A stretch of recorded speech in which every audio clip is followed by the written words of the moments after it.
Broadcasting live from the Business RadioX studios here in Cumming, Georgia, it's time for Stewarding Family Wealth. And now, here's your host. Good morning. This is Randy Brunson with Centurion Advisor Group, your host for the Stewarding Family Wealth podcast. And on the next two episodes, we have in the studio with us Mr. Garrett Erath with E36 Creations. Garrett, good morning. Good morning, Randy. Thanks for having me. Absolutely. Glad you're here. And also Mr. Brad Scarberry with E36 Creations. Brad, glad you're here this morning. Yes, sir. Thanks for having us. We're excited. Good. Well, guys, thanks for joining us in the studio this morning. Over the last probably year to year and a half, we have spent our time on this podcast interviewing business owners. The theme of the podcast is Stewarding Family Wealth, and generally the themes of that are how do we steward well the time, talent, and treasure that's been left in our care, right? But before we jump into all those like big themes and big ideas and big concepts, let's just talk about you guys. So the two of you work together. Yeah. And Garrett, officially you're the owner of E36 Creations. Yes, sir. All right. So so E36. I like the name, and I happen to know the story. But give us the background on the name E36 Creations. Yeah. So shortly after Brad and I started the business together, I went over to his house, and he said, "Hey, I guess Brycey and you had both come up with the name together." Yeah. He said, "I think the name should be Exodus 36 Creations." Okay. So the full name is Exodus 36 Creations, LLC. It comes from a biblical reference of Exodus chapter 36. In the first verse of that chapter, God had given gifts and talents to men in Israel to build the tabernacle, all the instruments that are with it. It's really detailed, intricate stuff, and requires God's blessing to do it. So that was the inspiration behind the name. We see that we are people that God has given gifts and talents to do what he's called them to do, to build his kingdom. So it's neat that with us doing construction, it's a one-to-one correlation, but also it applies to every trade, every industry. It's not just construction. Right. And it's a mouthful to say Exodus 36 Creations. So that's how we come down to E36. E36 or E36, and all right, good. Well, I knew that story, and you're right. I've read that. It's just it's a phenomenal description there of all the gifts that God had given the various artisans, and you're right. It's the detailer is just outstanding. But He's done that for all of us. And right. I read a quote recently. I was reading a book, and I believe the quote is attributable to Fred Smith, the founder of FedEx.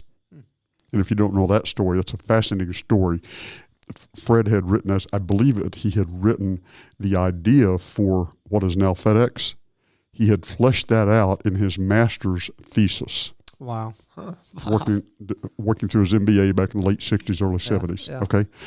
And had submitted the idea for FedEx as his master's thesis, and whoever the lead professor was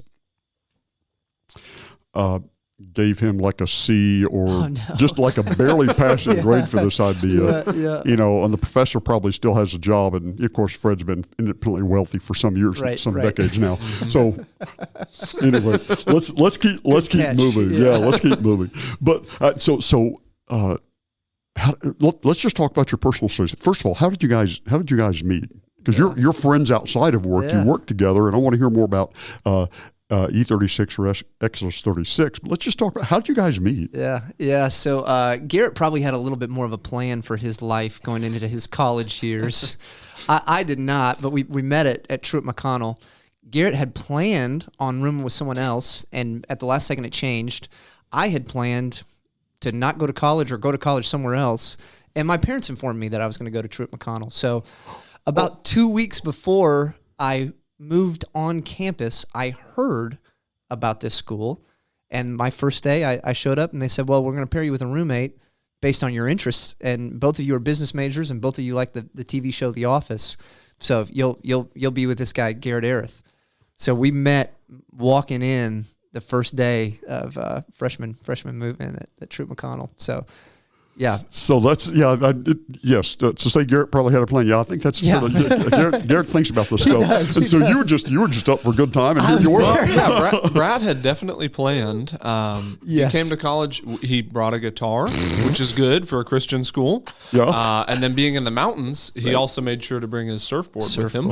Yeah. So he had clearly planned really well for this experience. So it sounds like what you had in mind was maybe going to Georgia Southern, where you were close to the beach. That's exactly what I was going to do. That's exactly what I was going to do. My parents found out what happened at Georgia Southern. They said, "Well, we're not going to let that fly." So I went to Truett. But yeah. Is that the school that is, because somebody, I'm not sure who it is, but somebody ranks the colleges in this country based on like schools. a beer consumption per capita, and is Georgia, aren't they like in the top? Right. Maybe number one or something. Like I was going to defend a title there, and my parents decided that it wasn't the best thing for my future. So, and since they were writing the checks, right? That's right. That's right. They looked at that scale and said, "Who is the driest school?" Right, that's exactly right. They found it. There you go. Yeah. There you go. Yeah. So you met us on like freshman move-in day. Yeah, move-in day. I think we maybe spoke on the phone the morning of. Yeah. So again, Garrett, plans most of the things in his life, which is, just God's gift to me to have a friend like this. It's helped me. But he had planned on not bringing a TV to school so that he could study. I needed him to bring a TV to school because I didn't have one and I didn't want to study. So I convinced him to bring the TV, which, worked out well for me and probably, I don't know, you still were the top of our class. So didn't hurt your grades at all. And I had something to do. So, yeah. There you go. And this was what, like 2007 or 8 or 9, something in there? 2010. Yeah. 2010. Okay. Yeah. All right. Yeah, cool. So now Garrett, you grew up in Woodstock? Cherokee County, same you county. grew up in Cherokee County. And okay, you grew up in Cherokee County. Where'd you grow up there? I was all over. So home would be South Bend, Indiana, but I moved multiple times. 3 times my junior year, 2 times my senior year, all the different states. Okay. Yeah. So your dad was corporate gypsy or military or something. Something like that. That's right. So, but you have people over in South Bend, Indiana, that area. That's right. Yeah. Okay. Yeah, All right. Well, we're glad you're in Georgia, man. That's awesome. Me too. Yeah. So was your family in Georgia when they sent you to Truett McConnell? Man, it was They when he sent me here, I just graduated from Mill Creek here in Gwinnett. Okay. That was kind of how we heard about it. But there was a couple people around us that knew Truett was a good school. So yeah. Cool. So you guys met at Truett McConnell, and you've stayed friends over the years. Those kinds of things. Yeah, we became friends in college. We are very different people. Yeah. So it was cool. It was an interesting, funny time. I am a fairly dry person at times. Is that a fair description? That's a good way to say it. Yeah. And then I've just got some quirks about me. So to make a story public from when we were first rooming together. Yeah. I didn't want to sleep on the bottom bunk. I'm sorry, I wanted to sleep on the bottom bunk because I sleepwalk. So Brad had to be up on the top bunk, and I also, I don't know why he let me make so many decisions, but the top bunk had to be raised all the way up, so Brad couldn't even sit up in bed, or he'd hit the stippled ceiling with his forehead. I forgot about that. And there was I not only sleepwalk, I also sleep talk. And there was a night when I don't know, we probably had turned the light off 5 minutes ago, and Brad said something to me, asked me a question, I don't know, and I was asleep immediately. As soon as the lights are off, I'm asleep. Yeah. And I'm assuming this was sleep talking, not me just being a jerk. But he said, asked me a question. Hey, Garrett, what do you think of this? And I said, hey, be quiet, I'm praying. But I never said I'm kidding. I wasn't or anything. That was just all I said, and either continued on or went back to sleep. It was probably uncomfortable to room with me because of how dry I am. It was par for how I experienced Garrett. So it was he probably is praying. That makes sense. Yeah. Sorry, buddy. So yeah, no, but I was highly I really just kind of went along with everything Garrett was saying and really didn't challenge anything. So I was just like, yeah, I guess the bed does need to go all the way out. That makes sense. It's code. Now looking back, there probably would have been more of a conversation to it, but I really don't know why. It's not my personality. It's God's timing is good. You hadn't found your voice yet. Maybe. I don't know. Yeah. Yeah, but I can understand the bottom bunk, though, because like sleepwalking from the top bunk, that'd be hard on your head, wouldn't it? Yes. Yeah, yes. Which, not sleepwalking on the top bunk was hard on Brad's head. But, yeah, the floor and the ceiling, they hit differently. That's true. That's true. Now, of course, Brad, you probably have a story and a song for every occasion. A story and or a song for every occasion. Oh gosh, I don't even know. I don't know what that means, but probably yes. I mean, you just thinking of experience you've had. You can always plug plug a song into it, or tell a story about it, or some things like that. Absolutely. But, yeah. So, all right. So you guys are married, right? Mm-hmm. Not to each other. Right. That's good. Yeah. We both have a wife separately. Yeah, you're married, but not to each other. That sounds like a country song. It probably is somewhere locally. Anyhow, I just have to look that up, see who recorded it and when. But okay, so you and Grace have what? 3 children? We do. Yeah. That is outstanding. And you and is it Brycey? Brycey, yeah. Okay, now I've met Grace. I haven't met Brycey. Yeah. Y'all have 4 children. 4, yeah. And so y'all sort of the ladies know each other. Yep. Yep. Yeah, which is another way the company right. was founded is we would get together on the weekends because we lived close by after college. Okay. The girls were friends. Brad and I were friends. And there's this thing when friend groups get together, at least in my experience, the men go do something productive and the ladies talk. So Brad and I, we wanted more power tools and we wanted something to, occupy our time. So right after college, there was a lot of hanging out throughout the week, every weekend. And Brad and I were always trying to build something in the garage while the girls were hanging out upstairs. Yeah. Yeah. That is cool. That's cool. Yeah. That's cool. So what was the journey? So out of college, you didn't necessarily go into the construction business, or did you both? Right. Not really. So Brad actually got into it earlier than I did. He did his first year on campus and then went online after that. And he worked 50 hours a week? Yeah, it was a decent through the rest of work week. Yeah, so he's working and still doing the same college load everybody else was doing, just online.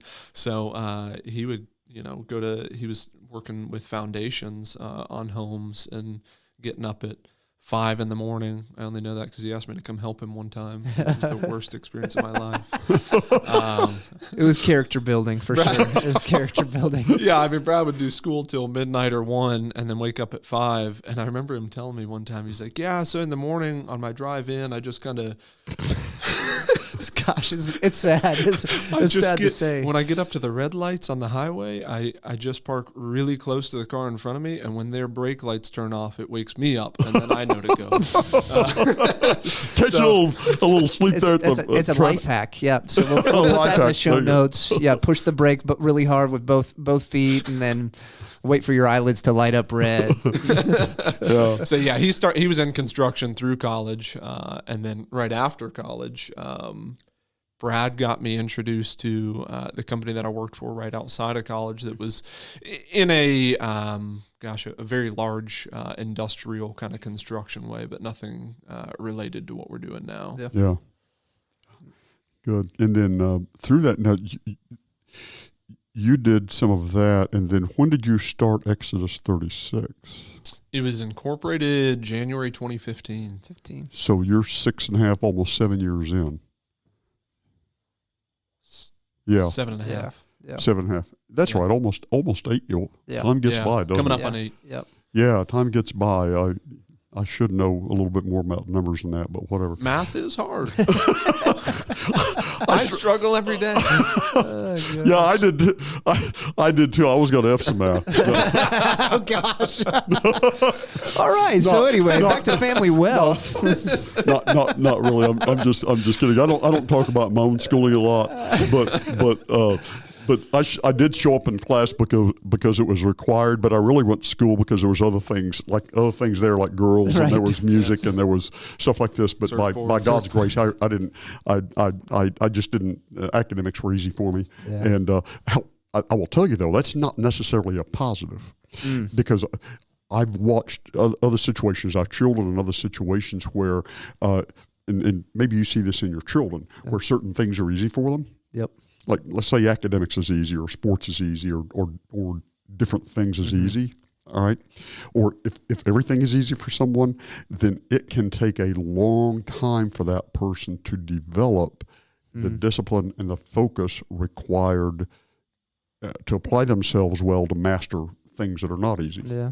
Sure. And that was in academics. That was my experience. I was like 30 years old, where it's like, you know what, I'm going to have to pay attention here. Wow. I'm going to pay attention and apply myself, because stuff's easy for you. You can just drift and it works out. But drifting is not a good life plan. That's right. That's very true. That's right. Yes. That's right. That's right. No, so you're almost 8 years in, and so Brad, when did you guys start working together then? Yeah. So, well, we jumped in initially. It was a very different business than it is today. Okay. I think the first two projects that we did, we built furniture in my garage. And we made tens of dollars too. Gosh, it was great. It was hard work. Yeah, it was hard work. There was not the money that we thought it would be. But yeah, it kind of progressed there. I eventually transitioned into ministry. I was a pastor for several years, so kind of jumped out, and Garrett took it really to what it is today, from building furniture to handyman to small renovations to now on the fringe of being design build today. So when I was in it initially, it was furniture and maybe we'd do some built-ins in somebody's house, and then jumped in over the last 2 years to really see the renovation side take off. So out of school, then you went to the ministry. You went to the ministry side. That's right. Yeah. So 2016 or 17, my wife and I moved to Knoxville, Tennessee. I was a student pastor there for a while, and came back and was a pastor here locally for several years as well. Wow! So. Now that's youth pastor. That's a special experience. It is. Yeah, those are the good old days. Those are the. Yeah, I'm happy to be doing what I'm doing now for sure. What? All right. So speaking of working with young people, I guess this is middle school and high school. Yes, sir. Yeah. Okay, and they are there either because they want to be, or because their parents bring them, or their parents send them, or some combination of that. Right. Yep. Yeah. What? And so this has been as recently as 4 or 5 years ago, because you joined Garrett full time. Yeah, a couple of years ago, 2 or 3 years ago. Was it 21? Yeah, we started 21. Yeah. February would be 2 years. Yeah. Okay, so it's about a year and a half. So just prior to that, though, any observations about the state of 21st century middle school, high school students? I mean, what do they need, and how do we? Certainly, as far as I'm concerned, everyone needs a personal experience. Yeah. They need to experience the person, power, and the blood of Jesus Christ. It transforms, absolutely transforms your life. Yep. But where they are today, what are the 2 or 3 things that you can say? What they really need is A, B, and C. Yeah. Well, I'm for sure not the foremost expert on this, so I'll throw some things on what I've noticed, but I'm sure somebody else would be better to talk about this. But from what I experienced, there's a reality of a disconnect of relationship in the social media age that is tough to overcome. You feel like you know a lot of people because you're friends with hundreds of thousands of people online, but not many people know you, which is a very different experience, right? I can know about your life, Randy. I can follow what you're doing in your life, right? But for me to know you and you to know me takes a depth and an amount of time in relationship that, candidly, our world just doesn't have the space for, right? It takes real time to develop a relationship with someone and to truly know them, and that's seemingly becoming less and less. So that first thing I'd say is deep relationship, real relationship. But then I think the second piece of it is authenticity. This generation, what are they calling it? Gen Z coming up. there's a real radar that they have for a lack of authenticity.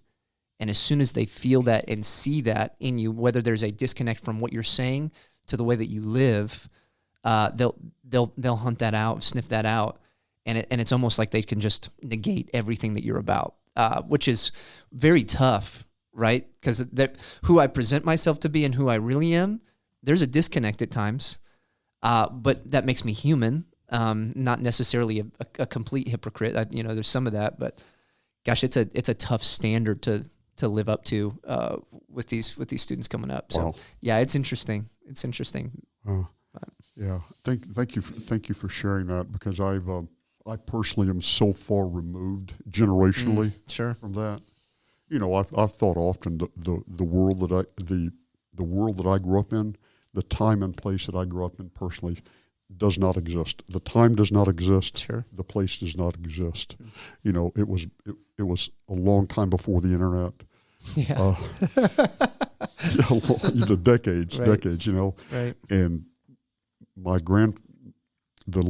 there were 3,000 people in this town. Okay. Wow. Where I graduated from high school. This is the abbreviated version. My mother graduated from that high school. Yeah. And her father, who was the first of his siblings to graduate from high school, graduated from that high school. He was the youngest boy of seven. He was the youngest boy of seven. He had a younger sister that completed the seven. He graduated from high school in the early 19th century, right? Mm-hmm. And little farming community, and I would go to school, and it really was not prudent to get into trouble. Because not only would you be in trouble at school, you would be in trouble at home, because everybody knew. Oh yeah, the teachers knew my parents because they'd gone to high school with me. Yeah, and that kind of worse thing. Than Facebook. Oh yes, yeah. They knew parents. They knew the extended family on both sides, because both my mom's parents and then my dad's parents had been around that small community for. Since the early 20th century or late 19th century. And so, it just, that thing does not exist anymore, Yeah. And is that good or bad? No, it's just that's the state of the situation. Reality, it's a reality. So, okay, how do we engage in it? How do we have an impact going forward? So thank you for talking about that. So you'd have had all the fun you could stand. That's right. Had all the fun you could stand. I can't stay up that late anymore. That's for sure. Well, especially with kids at home, it's like once they're asleep, it's like, man, you better catch your winks, right? That's right. But that's right. Do your kids start the day early? Yeah. So I dropped off 2 of the 4 at 7:25 this morning. So we're up and at 'em pretty quick. So you are. Yeah. You are. Yeah. That's right. So you joined Garrett then in early 2021, and what is your role at Exodus 36? Yeah, so I've got a real long title that it just doesn't mean a single thing. The longer the title, the more important. That's right.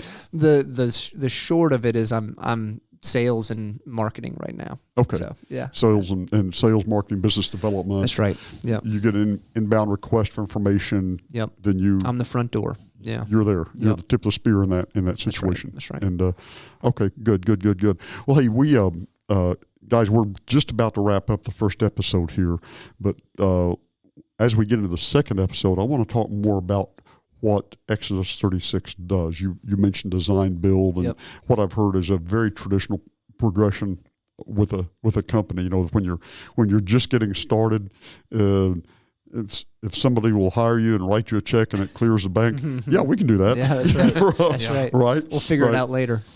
Remodeling, sweeping, cooking, whatever it is.